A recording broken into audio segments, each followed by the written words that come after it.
Hello friends, I am Trambak Nayak. Welcome back to our channel Biniyog. আজকে আমরা একদম বেসিক জিনিসের উপরে আলোচনা করব। আমি জাস্ট একটা ডেটা দেখছিলাম যে কারেন্টলি ইন্ডিয়াতে কত ডিম্যাট অ্যাকাউন্ট আছে অ্যাজ এ পার্সেন্টেজ ওয়াইজ। যদি আমরা গুগল করি তো আমরা যেটা দেখছিলাম, দেখুন এখানে আমি লিখলাম how many people have opened demat account in India percentage wise. দেখুন কারেন্ট আসছে currently just about 8% of Indians have demat accounts when compared to other countries overall population. এটাই যদি আমরা ইন্ডিয়ার জায়গায় ইউএসএ করে দিই, যে আমরা আমেরিকাতে কত পার্সেন্ট মানুষ ডিম্যাট অ্যাকাউন্ট এখনো পর্যন্ত ওপেন করে স্টক মার্কেটে ইনভেস্টমেন্ট করে, তো ডেটা যেটা বলছে, the latest estimate finds 61% of the US adults own stock, the highest it has been since 2008. তো দেখা যাচ্ছে কোথায় 8% আর কোথায় 61%, মানে কতটা স্কোপ বাকি আছে সেটা বোঝা যায়। তো এখনো প্রচুর মানুষ স্টক মার্কেট জানে না, স্টক মার্কেটে ইনভেস্টমেন্ট করে না, এবারে মিউচুয়াল ফান্ডও জানে না। তো সেই নিয়ে আমাদের আজকে ডিসকাশন, এটা একদম বেসিক লেভেলের ডিসকাশন। আপনি যদি স্টক মার্কেটে একদম নতুন হন তাহলে ভিডিওটি আপনার পক্ষে খুবই উপকারী ভিডিও। আর আপনি যদি স্টক মার্কেটে অলরেডি ইনভেস্টমেন্ট করছেন বা ট্রেড করছেন তাহলেও আপনার জন্য ভিডিওটি উপকারী, এই কারণে যে এখানে পুরো বেসিক নিয়ে আমরা আলোচনা করছি এবং সবসময় বেসিক ঝালানোর দরকার আছে।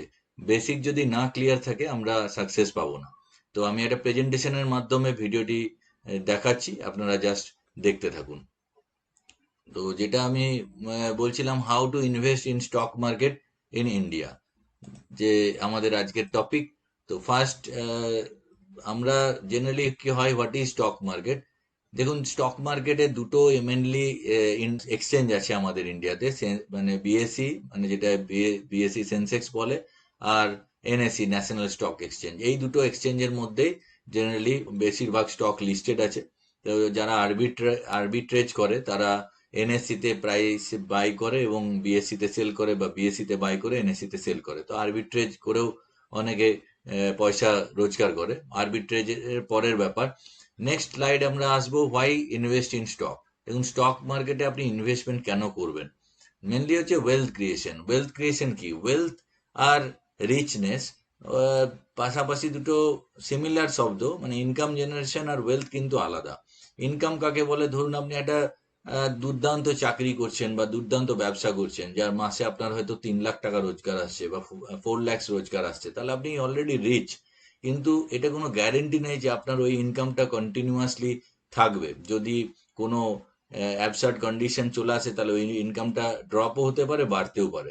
কিন্তু ওয়েলথ এমন একটা জিনিস, ওয়েলথ কাকে বলে? যেটা একটা এমন একটা সম্পদ যেটা আর ফুরোয় না। মানে ধরুন আপনার কাছে 30 ক্রোর্স বা 50 ক্রোর্স বা 100 ক্রোরের ওয়েলথ আছে, তো সেখানে আপনি সকালবেলায় উঠে আপনার কোনো চিন্তা থাকবে না, আপনার রিটায়ারমেন্ট পর্যন্ত বা ইভেন আপনার নেক্সট জেনারেশনেরও কোনো চিন্তা থাকবে না, সেটাকে ওয়েলথ বলে।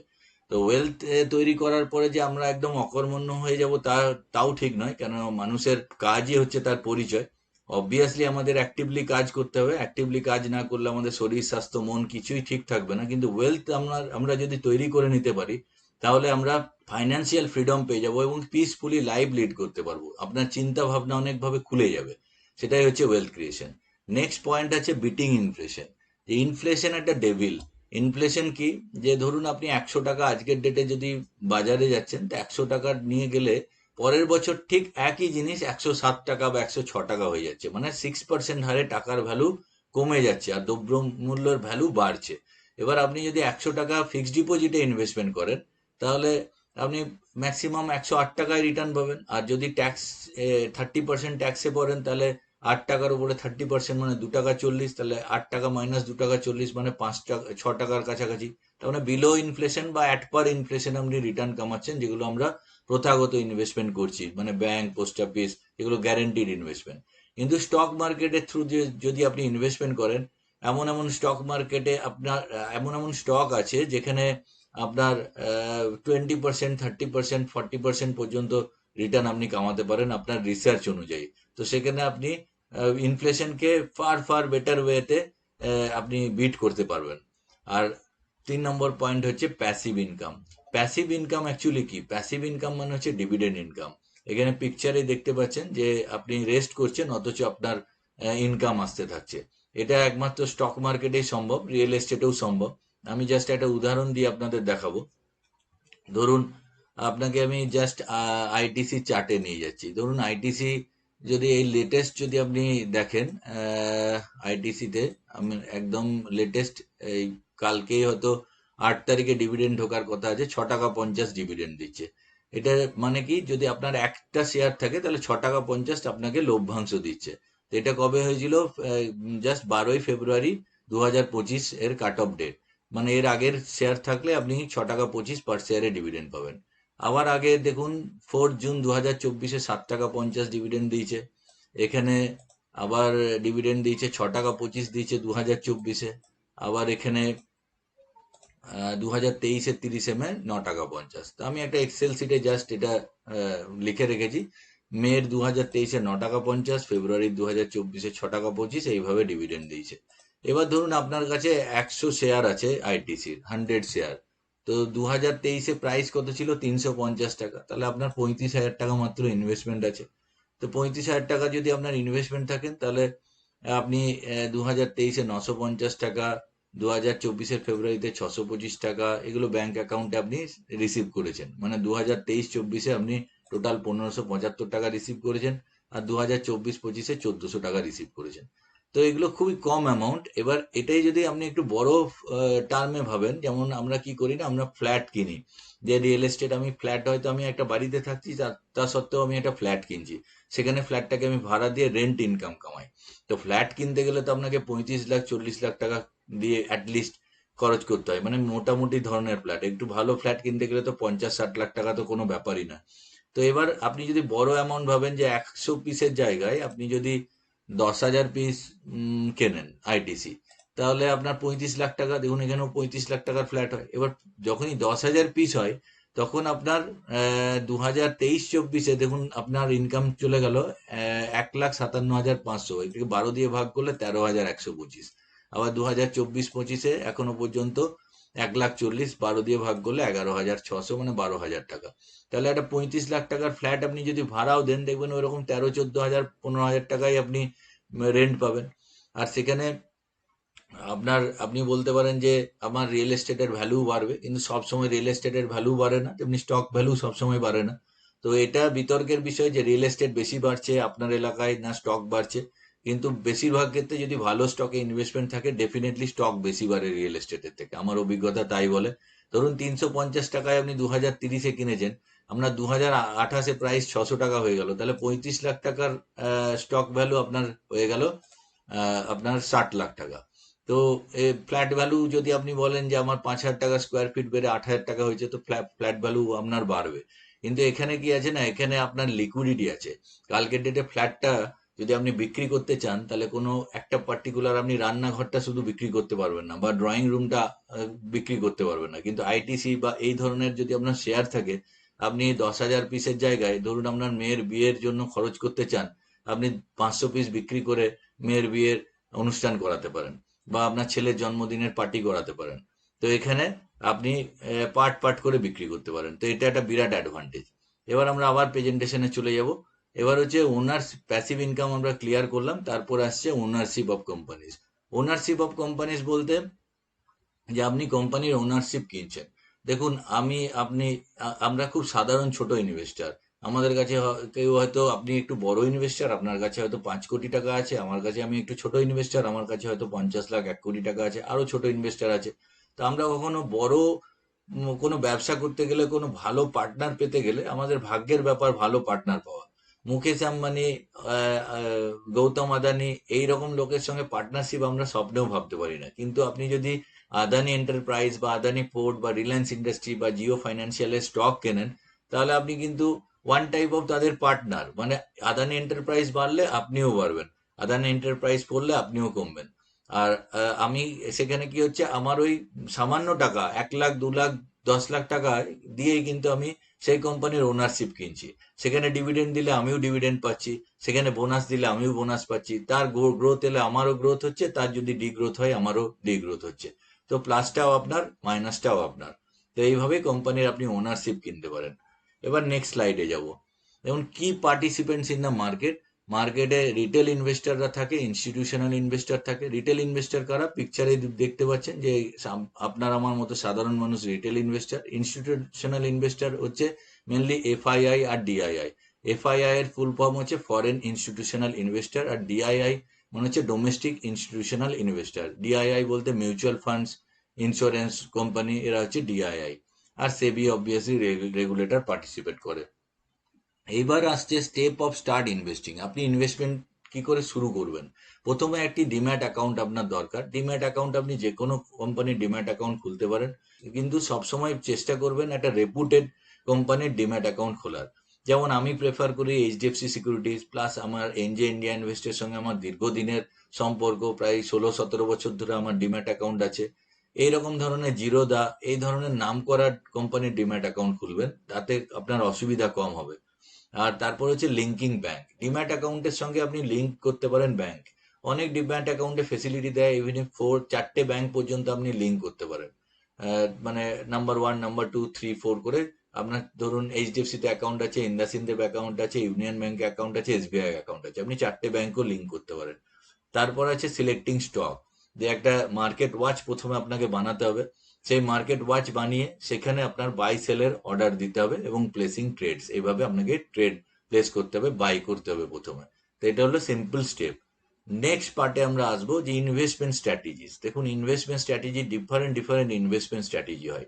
রামকৃষ্ণদেব বলেছেন যত মত তত পথ। তো সাকসেসের প্রচুর পথ আছে। কেউ লং টার্ম ইনভেস্টিং এর উপরে জোর দিয়ে বড় টাকা তৈরি করে, কেউ শর্ট টার্মেও ট্রেড করে সাকসেস পেয়েছে, কিন্তু শর্ট টার্মে ট্রেডিং করা হেভি রিস্কি।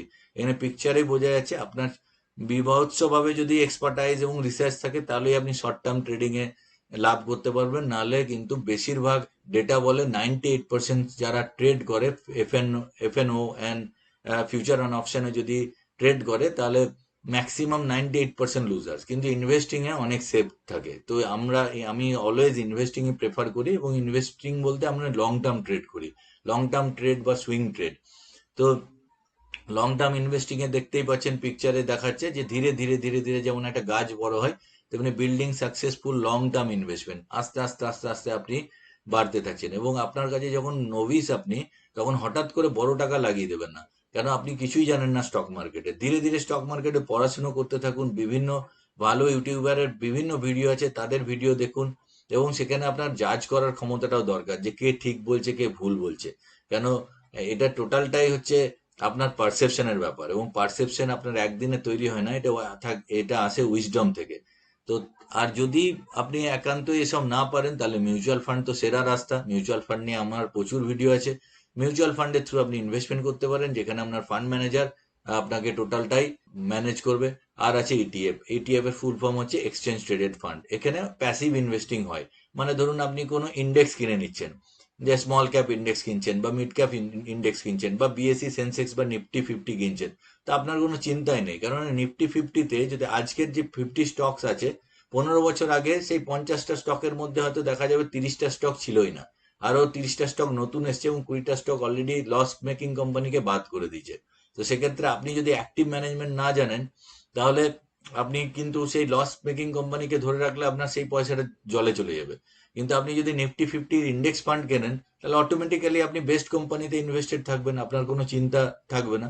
ডেফিনেটলি আপনি নিজের স্টক রিসার্চ করে যেমন হিউজ রিটার্ন কামানো যায়, সেরকম হিউজ রিটার্ন আসবে না, কিন্তু মোটামুটি একটা সুন্দর রিটার্ন আসবে। তো ইনিশিয়াল ইনভেস্টরদের যারা রিসার্চে কমজোরি, তাদের ইটিএফ বা মিউচুয়াল ফান্ড হচ্ছে বেস্ট ইনভেস্টমেন্ট অপশন। নেক্সট আসছে কমন মিস্টেক্স টু অ্যাভয়েড, যেটা স্টক মার্কেটে বেশিরভাগ লোক করে থাকে, এবং অনেক পোর খাওয়া লোক করে থাকে, এবং স্টক মার্কেটে আপনার টাকা পুরো রুইন্ড হয়ে যায় এই ভুলগুলি করার জন্য। মেন হচ্ছে প্যানিক সেলিং। মার্কেটে মাঝে মাঝে 20%, 30%, 40% ফল আসে, সেই সময় আপনার প্যানিক হয়ে যায়। এবং সব থেকে প্যানিক হওয়ার মেন কারণ হচ্ছে আপনি যদি আপনার নিজের টাকাতে না ট্রেড করেন। ধরুন আপনার 10 লাখ টাকা ক্যাপিটাল, আপনি লিভারেজ করে 50 লাখ টাকা কিনেছেন, তখনই আমাদের প্যানিক হয়। যখনই 50 লাখ টাকা পরে 50% পড়ে দেয় 25 লাখ টাকা, আপনার 10 লাখ টাকা তখন ইমিডিয়েট আপনার ব্রোকার বলে যে আপনাকে ইমিডিয়েট টাকা দিতে হবে, এবং আপনি তো লাগিয়েছেন 10 লাখ টাকা, আপনার কাছে আরো 15 লাখ টাকা আপনি কোথায় পাবেন? তো মানে সেখানেই আপনি প্যানিক করে তখন সেল করে দিতে হবে, এবং পোর্টফোলিও চুরমার হয়ে যায়। ফলোয়িং টিপস ব্লাইন্ডলি, দেখুন টিপ আমার মতে টিপ একমাত্র হোটেলে রেস্টুরেন্টেই পাওয়া যায়। খুব ভালো করে সার্ভ করলাম কোনো ওয়েটার, তাকে আমরা টিপ দিই। আমি কোনো কাজকেই ছোট করছি না, অনেক হোটেল ইন্ডাস্ট্রিতেও বিরাট বিরাট ভাবে রোজগার করে তারা সফলতার সঙ্গে কাজ করছে। কিন্তু টিপ পেয়ে কোনোদিন স্টক মার্কেটে আপনি ইনভেস্টমেন্ট করতে আসবেন না। কেন, যে জানে, সে নিজে জানে কিনা সেটা সন্দেহ, আর সে যদি জানেও বারবার টিপ আপনাকে দেবে না, আপনি কিন্তু ফেঁসে যাবেন। আর হচ্ছে আর একটা হচ্ছে নট ডাইভার্সিফাইং, যেটা সব থেকে বড় ভুল হয়। আপনার কাছে 10 লাখ টাকা আছে, আপনার কোনো স্টক দুর্দান্ত লাগলো, ভাবলেন এখান থেকে স্টকটা 5 বছরে 4 গুণ 5 গুণ হয়ে যাবে, আপনি টোটাল টাকাটা সেই স্টকে ডিপ্লয় করে দিলেন। তো অসুবিধাটা কোথায় হয়, যখন ওই স্টকটা যদি না বাই চান্স বাড়ে 2-3 বছর 4 বছর এবং অন্য স্টক গুলো বাড়তে থাকে, তখন আপনি কিন্তু হতাশায় পড়ে যান। এবং তখন হতাশায় পড়লেই আপনি প্যানিক হবেন এবং উল্টোপাল্টা ডিসিশন নেবেন, যে কারণে ডাইভার্সিফাই না করার জন্য স্টক মার্কেটে লস হয়। আমি আমার ক্লায়েন্টদের, মানে আমার ক্লায়েন্ট তো বেশিরভাগ মিউচুয়াল ফান্ডেরই ক্লায়েন্ট, কিন্তু যেসব স্টুডেন্ট আমার কাছে শিখতে আসে স্টক মার্কেট রিলেটেড, তো তাদের আমি বরাবরই বলি, আমার যেমন রুল করা আছে ম্যাক্সিমাম কোনো স্টকে আমি 15%-এর বেশি এক্সপোজার আমি নিই না। ধরুন আমার 10 লাখ টাকার পোর্টফোলিও, তো যত ভালো স্টক আমার লাগুক, কোনো একটা স্টকে আমি ম্যাক্সিমাম 1.5 লাখ টাকায় ঢালবো। আর হচ্ছে নো রিসার্চ, আপনার কাছে যদি কোনো রিসার্চ না থাকে, দেখুন রিসার্চ একদিনে আপনি করতে পারবেন না, আপনাকে ধীরে ধীরে ধীরে ধীরে রিডিং হ্যাবিট বানাতে হবে এবং আস্তে আস্তে আস্তে আপনি শিখতে থাকবেন। এটা এই মার্কেটে আপনাকে নিজেকেই লড়াই লড়তে হবে, কারণ আপনার ফান্ড ম্যানেজার কেউ নেই। তো সেখানে আপনি প্রপার গুরু এর কাছে শিখুন। প্রপার গুরু পাওয়াও একটা ভাগ্যের ব্যাপার এবং এবং ব্লেসিংস এর ব্যাপার, যে শেখাবার লোক, স্টক মার্কেটে কোর্স বিক্রি করার লোক প্রচুর আছে, কিন্তু প্রপার শেখানোর লোক খুব কম আছে, মানে পার্সেন্টেজে আসবে না। সেখান থেকে সাবধান থাকবেন। আর রিসার্চ আপনি ডে বাই ডে রিসার্চ তৈরি করুন, তাহলে আপনি এখানে সাকসেস পাবেন। তাহলে যেটা common mistakes to avoid, panic selling করবেন না, ফলোইং টিপস ব্লাইন্ডলি, টিপকে ব্লাইন্ডলি ফলো করবেন না, অলওয়েজ ডাইভার্সিফাই করবেন এবং রিসার্চ আপনি বাড়িয়ে যান। আর লাস্ট হচ্ছে হেল্পফুল রিসোর্সেস, রিসার্চ আপনি কোথা থেকে করবেন, দেখুন সব থেকে বেস্ট জায়গা হচ্ছে ইটি নাও, মানে ইকোনমিক্স টাইমস, বিএসসি এনএসসি এর ওয়েবসাইট, জিরোদার অ্যাপ, স্ক্রিনার এবং ইভিন মানি কন্ট্রোল, যদিও আমি খুব একটা প্রেফার করি না, কিন্তু মানি কন্ট্রোলেও কিছু পাওয়া যায়। আর বিভিন্ন ভালো ইউটিউবার আছে যারা সত্যি অনেস্ট এবং নলেজেবল ইউটিউবার, তাদের ভিডিও। এবার লাস্টে কনক্লুশন হিসেবে আমি বলবো, সব সময় চেষ্টা করবেন start small, stay inform and invest wisely. আপনি শুরু করুন ছোট ছোট করে, কখনোই বড় টাকা ইনিশিয়ালি ইনভেস্টমেন্ট করবেন না, যতক্ষণ না আপনি পোক্ত হন ততক্ষণ আপনি বড় টাকা ঢালবেন না। এবং স্টে ইনফর্ম এবং কন্টিনিউয়াসলি পড়াশুনো করে যান, কোনো প্রফেশনাল কোর্স করুন। After doing that course you should invest in stock market এবং ইনভেস্ট ওয়াইজলি এবং নলেজের সাথে ইনভেস্টমেন্ট করুন। তো আজকের জন্য এটুকুই, আশা করি ভিডিওটি ভালো লেগেছে। ভালো লাগলে বন্ধুদের সঙ্গে শেয়ার করবেন আর চ্যানেলটিকে সাবস্ক্রাইব করে নেবেন, বেল আইকনে ক্লিক করে সাবস্ক্রাইব করে নেবেন, তাহলে এই জাতীয় ভিডিও আনলে আপনি ভিডিওটি পেয়ে যাবেন। আজকের জন্য এটুকুই। জয় হিন্দ, জয় ভারত।